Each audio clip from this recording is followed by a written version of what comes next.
Binge Audio.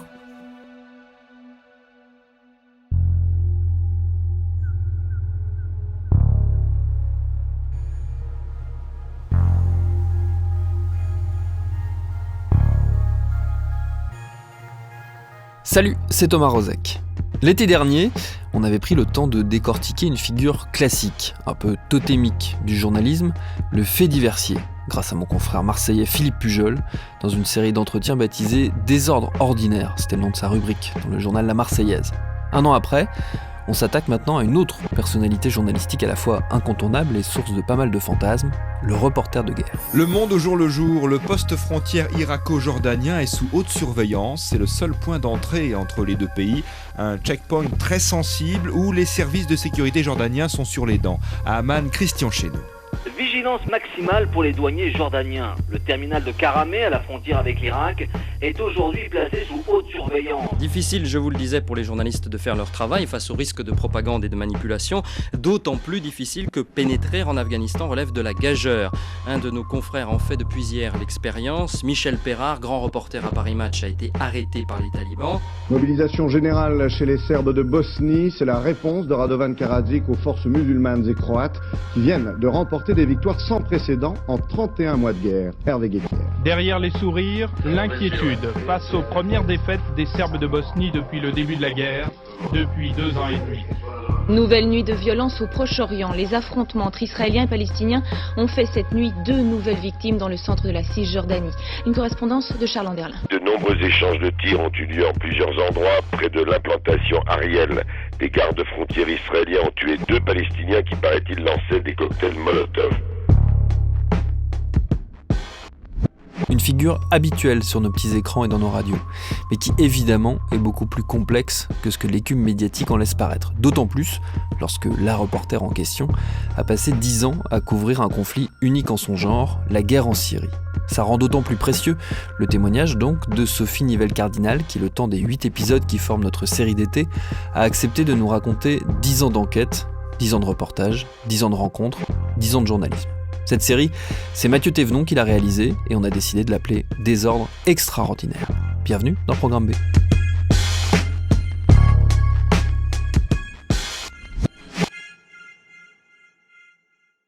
Je sais pas si t'aimes bien ce terme de reporter de guerre, je suis pas certain.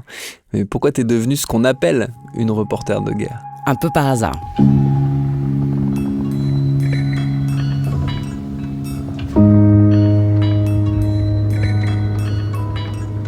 J'avais pas de velléité de devenir reporter de guerre, d'aller couvrir des guerres.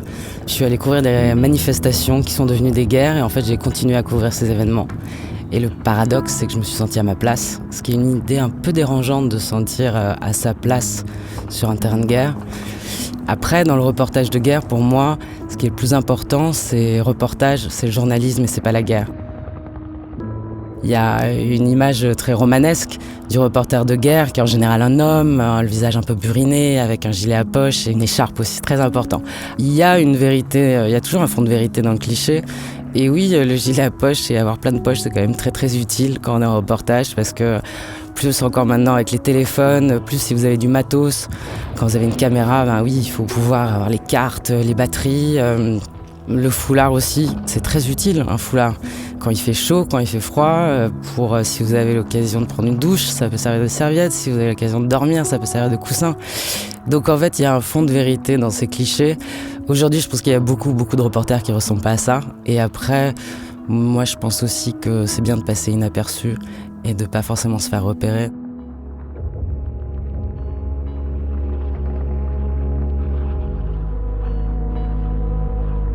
J'avais aucune fascination pour le Moyen-Orient, je dois dire, parce que j'avais sans doute beaucoup de préjugés en tant que femme, en tant que féministe.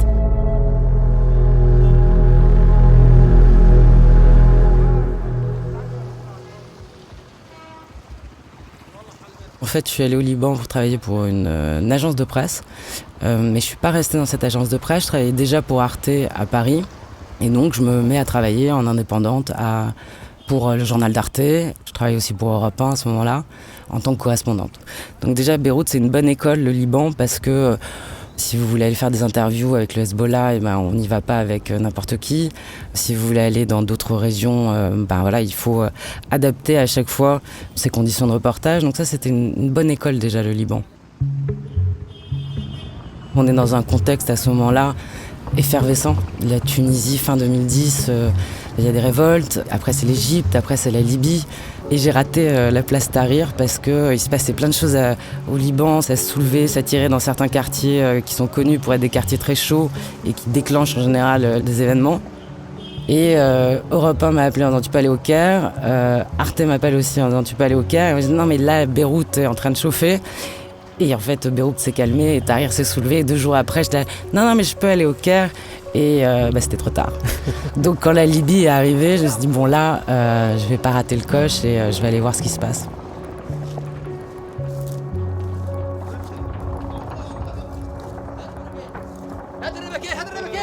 En février 2011, donc moi j'arrive à Benghazi. Benghazi vient d'être libéré et en fait 10 jours après, il y a une contre-offensive kadhafiste. Et là c'est les bombardements, c'est les lignes de front. Et en 2011, je vais passer beaucoup de temps en Libye, je vais couvrir la chute de Tripoli, la dernière bataille, la bataille de Sirte. Donc ouais, moi mon baptême, on va dire, c'est la Libye.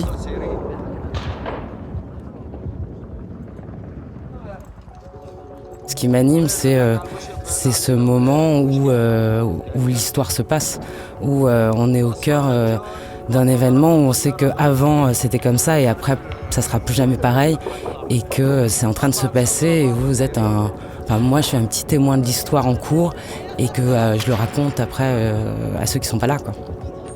J'ai pas d'attrait ou de fascination pour les puissants. Par contre, les gens ordinaires qui sont pris dans des conditions, dans des situations extraordinaires comme des guerres, des révolutions, ça je trouve ça fascinant. Et c'est pas toujours glorieux. Ça veut pas dire que tous les gens se révèlent des gens bien, mais moi c'est ça qui m'intéresse, de raconter ces gens-là, comment ils réagissent, comment ils vivent. C'est des révélateurs et ça me nourrit aussi.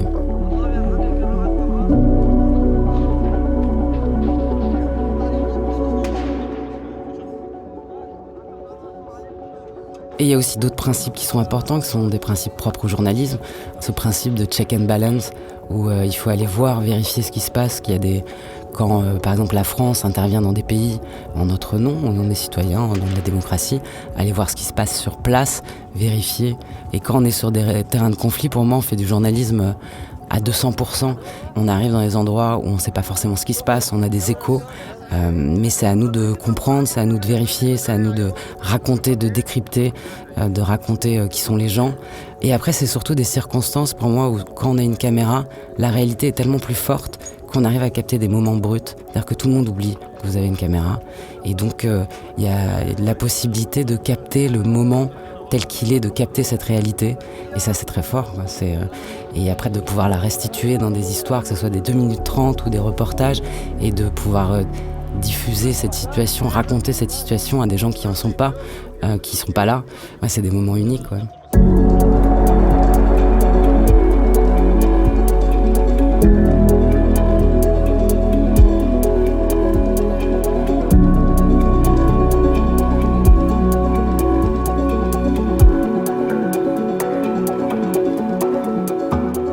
Je pense qu'il y a plein de choses qui s'apprennent sur le terrain parce que je pense qu'il faut une grande capacité d'adaptation. Il n'y a pas une zone de guerre, il n'y a pas une ligne de front qui ressemble à une autre.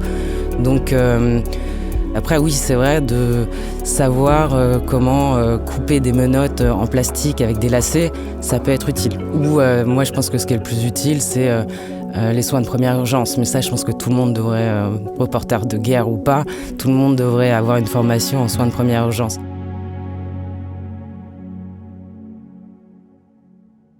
Moi, j'ai appris beaucoup de choses en regardant mes confrères, quand j'étais avec d'autres confrères qui étaient plus expérimentés.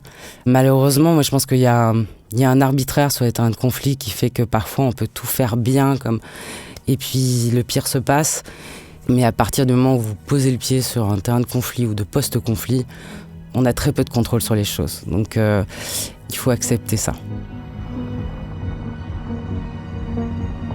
À partir du moment où on fait ce type de reportage, voilà, on croise des confrères ou des consoeurs qui le font aussi.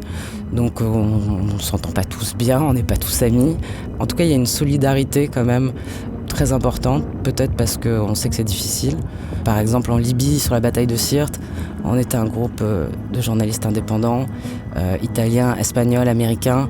On n'était pas très nombreux, une poignée, et on était là et on restait.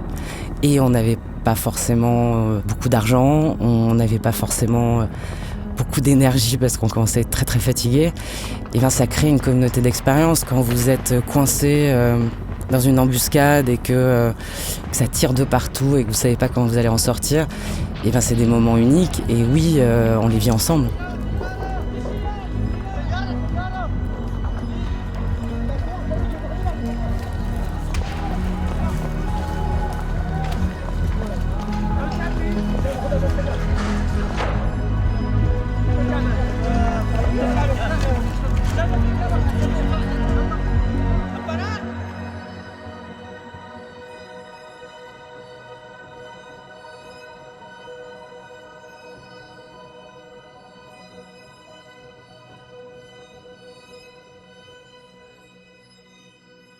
Et après, oui, la spécificité des reportages de guerre, c'est la mort, tout simplement. C'est on voit déjà beaucoup de gens mourir et on est confronté à notre propre mort. Et donc ça, c'est une idée dérangeante, forcément. Mais personne nous force non plus à aller sur ces terrains-là. Moi, j'aurais très bien pu aller couvrir ces manifestations en Libye, me retrouver sous les bombes ou en Syrie et me dire, bon, c'est pas pour moi et ça ne m'intéresse pas. On n'est pas des héros, on fait un métier, on fait un travail qui est particulier parce que c'est sur un terrain particulier. Mais nous, on a le choix d'y aller ou de ne pas y aller. Alors oui, on risque nos vies, on est confronté à la mort, il faut être clair là-dessus. On n'en sort pas tout le temps indemne, même si on n'a pas de blessure physique. Mais on a le choix d'y aller ou de ne pas y aller. Et ça, c'est très important. On n'est pas comme les populations civiles qui subissent souvent ces guerres. Ces populations, elles restent. Nous, on s'en va.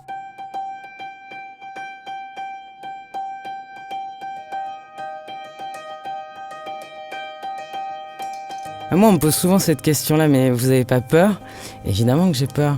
Et d'ailleurs, comment je pourrais raconter ces histoires ou ces gens sur un terrain où tout le monde a peur ? Sur un endroit où tout le monde a peur. Donc oui, il faut la ressentir, cette peur. Et je pense qu'en plus, la peur est saine, elle est bonne conseillère. Et tout l'enjeu est de la contrôler. Moi, je trouve ça effrayant, les confrères ou des gens qui vous disent « Ah non, mais moi, j'ai pas eu peur » ou « J'ai pas peur ». Ça fait un peu mort-vivant, c'est-à-dire on ressent plus ces émotions. Comment on peut raconter ces histoires-là ? Et puis de devenir insensible. Moi, par exemple, j'ai jamais fait de cauchemar. Je fais pas de cauchemar. Ça m'a jamais empêché de dormir. Ça veut pas dire que ça m'a pas changé. Ça a pas changé mon caractère. Ça a pas eu un impact sur ma vie. Et parfois, c'est dérangeant de se dire que la guerre, qui est un événement aussi cruel, injuste, douloureux, prend autant de place dans la vie professionnelle et forcément personnelle. Donc oui, ça nous change. C'est difficile parce que quand vous voyez tellement de choses horribles, tellement de choses, tellement de morts, tellement d'injustices, c'est difficile de pas tout mettre à distance, de pas tout mettre au même niveau, parce que c'est aussi un moyen de se protéger, de pas ressentir tout ça. Mais moi, je pense qu'il faut continuer à être vivant.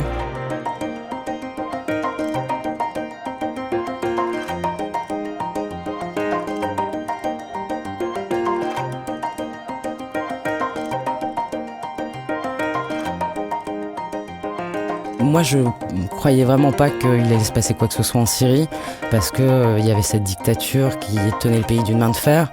Je me dis qu'il ne va rien se passer, que le pays ne va pas se soulever. Et en fait, j'avais tort.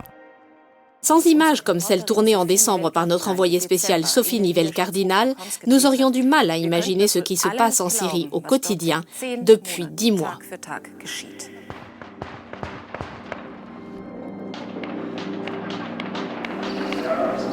De la mosquée s'élève la triste litanie. Le muezzin annonce le nom d'un mort, un nouveau martyr. C'est déjà la 3e fois ce matin-là dans le centre-ville de Homs. Il est à peine 9h. À suivre.